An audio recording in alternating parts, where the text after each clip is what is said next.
The hostile airplane in this film are Sukhoi Su-57 criminal 5th Air Contenders. The main pilot to crash during preparing was Phoenix, named after a legendary bird who ascends from its own searing remains. She then continues to fly in the last mission. The explanation the ejector seat didn't work in the taken F-14 was in their scurry to leave they didn't eliminate the security pins from the launch seat, which forestall the shelter delivery and seat rocket engine being terminated coincidentally on the ground. At ICE's memorial service, the popular missing individual development is shown. Without a second to spare, one of the pilots pulls up out of development, showing somebody has passed on. Toward the beginning of the film, Dissident flies a test plane past Mach 10. That is 2.1 miles each second, or 3.4 kilometers each second.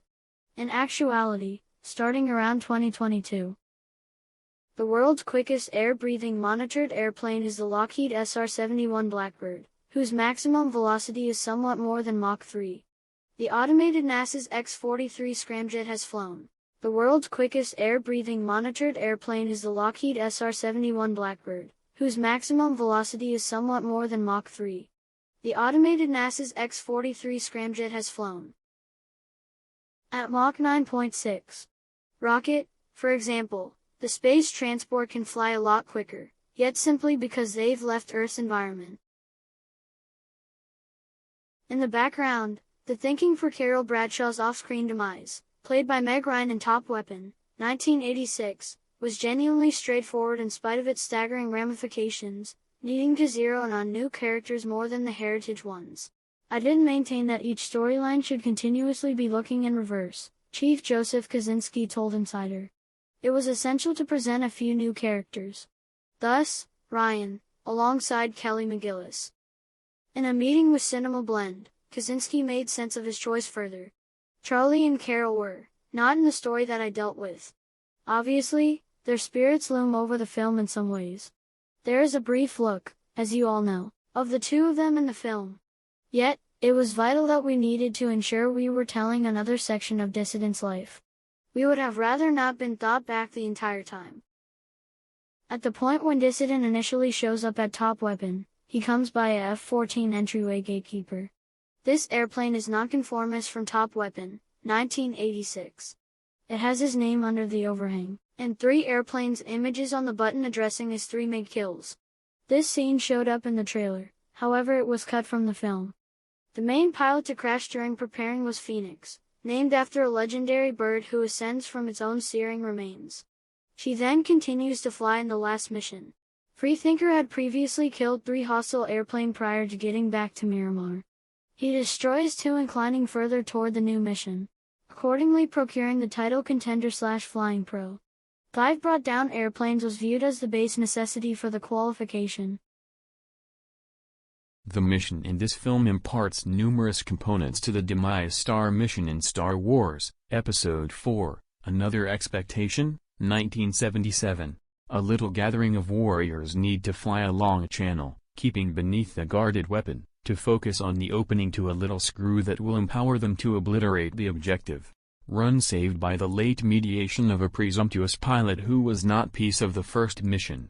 In the scene when Freethinker assaults them in their training run, one pilot lets the pilot know that we'll shoot, the Star Wars line remain on track. And they are both shot by Nonconformist, again like the film.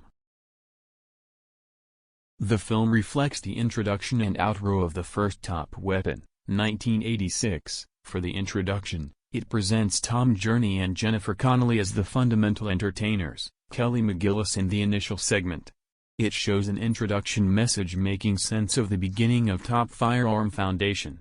Behind the initial credits are shown scenes of military aircraft taking off from a transporter in the sea. For the outro, the 2 movies show the primary cast and their call signs and characters, and afterward at dusk in a yellow sky with up looking over finishing credits. The melody picked for the first outro was the Equitable Siblings' You've Lost That Lovin' Feelin'. The tune picked for this film was Woman Crazy's Hold My Hand. In Top Weapon, 1986, Freethinker hums the pinnacle 2 times over Air Manager Johnson, the commandant on board the USS Endeavor vessel, also at the Miramar Maritime Air Station.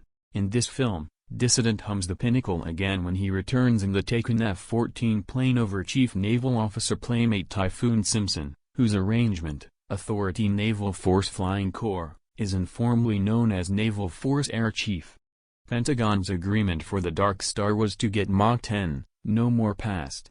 In any case, Dissident resists the orders and he pulls the boat past, having breakdown at 10.3 and being annihilated at 10.4. In spite of the outcomes, the examination is with a particular goal in mind: twofold. Fruitful. Nonconformist demonstrates that Mach 10 is conceivable, however he likewise shows which are Dark Star limits and at what speed it falls flat.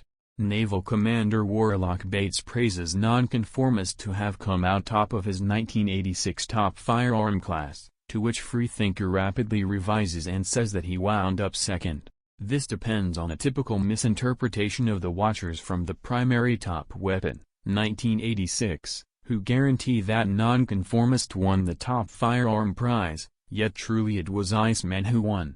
After Goose's passing, Dissident became muddled and damaged, and for such, he was unable to focus on the training runs and tests. Subsequently, he lost focuses and wound up second in his group. There are a few translations of Val Kilmer's personality, Naval Commander Tom "Iceman" Kazansky, in the film. In the first place, taking a gander at the circumstance at Iceman's home and his personality's appearance, Iceman could have resigned from deployment ready inside the U.S. Naval Force.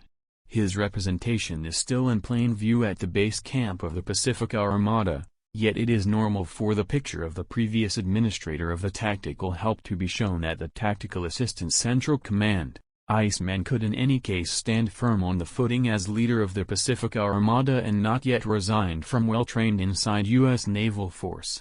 Notwithstanding, because of his decaying medical issue, he may not be able to lead the vast majority of his obligation and do quite a bit of his work from home. This can be demonstrated with a 4-star Naval Commander banner that should be visible ascending at Iceman's home during the scene when Iceman meets Dissident. The film utilizes a similar opening and finishing as in the first top firearm, 1986. For the opening, it presents Tom Voyage and Jennifer Connelly as the fundamental entertainers, Kelly McGillis in the initial segment.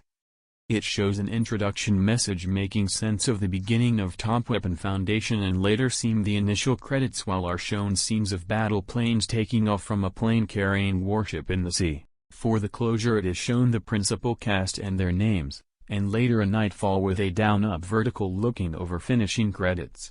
The reproduction incorporates similar textual style for the letters, ITC Machine for Top Weapon logo, Futura for the introduction text, Serpentine for the initial credits, Universe for the primary cast in the closure, and Univers Ultra Dense for the completion credits.